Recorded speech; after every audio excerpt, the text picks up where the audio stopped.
I was never the kind of man who dominated conversations. I didn't wear flashy clothes, didn't arrive in luxury cars, and never felt the urge to impress anyone with money. My strength was quieter. It lived in the way I listened, in how I noticed the small things, in the loyalty I gave freely and fully. That was who I was. And when I met Serena, I honestly believed she was someone who appreciated that kind of man. We crossed paths on an ordinary afternoon in a bookstore.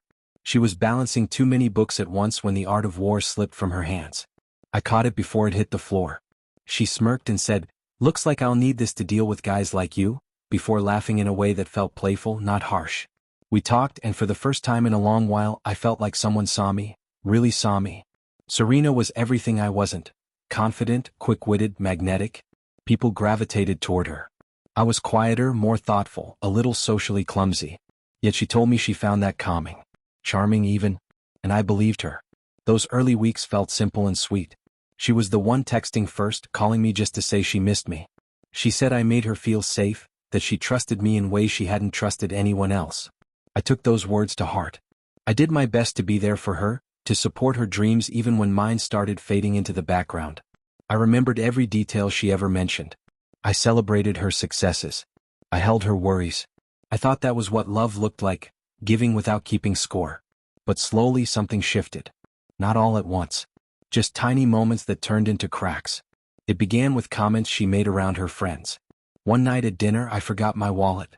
I joked about it, ready to cover the next meal, but she leaned into the moment. "He's broke, but he means well." Everyone laughed. I forced a smile even though it stung. I told myself it was harmless. But it didn't stop there.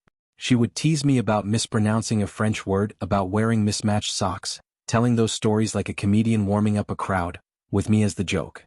I kept smiling, pretending I didn't mind, but a quiet doubt began growing in me. Was she losing respect for me? The night everything broke was at her best friend Tanya's birthday party. The place was crowded, music thumping, drinks flowing. Serena had had a bit too much. Someone asked her if I was the guy she was serious about.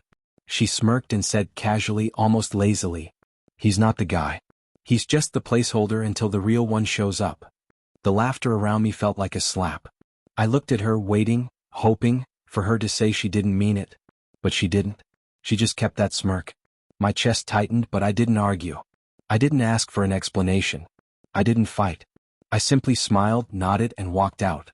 That night I didn't call or text. I didn't block her. I just stopped. Stopped chasing. Stopped accepting disrespect. Stopped abandoning myself for her. The next morning she texted, "Where did you go?" I ignored it. Then, "Are you mad?" I was joking. "Don't be dramatic."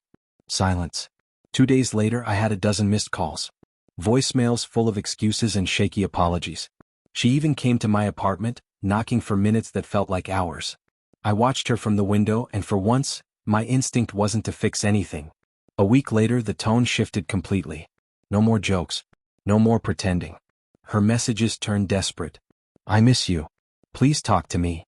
I messed up. You were too good for me and I didn't see it." But by then something in me had changed. It wasn't only about her words. It was about realizing I had stayed with someone who chipped away at me bit by bit, and I let it happen. The person I betrayed most was myself. So I rebuilt. Quietly. Steadily. I started working out again. Started reading more. Reconnected with friends I had pushed aside. I didn't do any of it for her. I did it because I finally remembered that I mattered. I stopped wondering whether I was enough for her, because I finally saw the truth. She had never been enough for a man like me. Months later, life placed her in front of me again. I was in a cafe reading when she walked in. Her eyes widened like she'd seen a ghost. "Wow," she whispered. "You look different." I smiled. "I feel different." She stumbled through small talk, trying to revive the old rhythm, trying to see if I still reacted to her the way I once did. But this time, nothing she said held weight. Her jokes didn't land. Her presence didn't shake me. I finished my coffee, stood up, and said calmly, "Take care, Serena." Then I walked out. No dramatic exit. No bitterness. Just peace. She didn't laugh this time. She finally understood what my silence meant. Some people don't realize how deeply words can cut until the person they took for granted is gone. Quietly, without shouting, without a fight. The day I stopped caring was the day everything changed.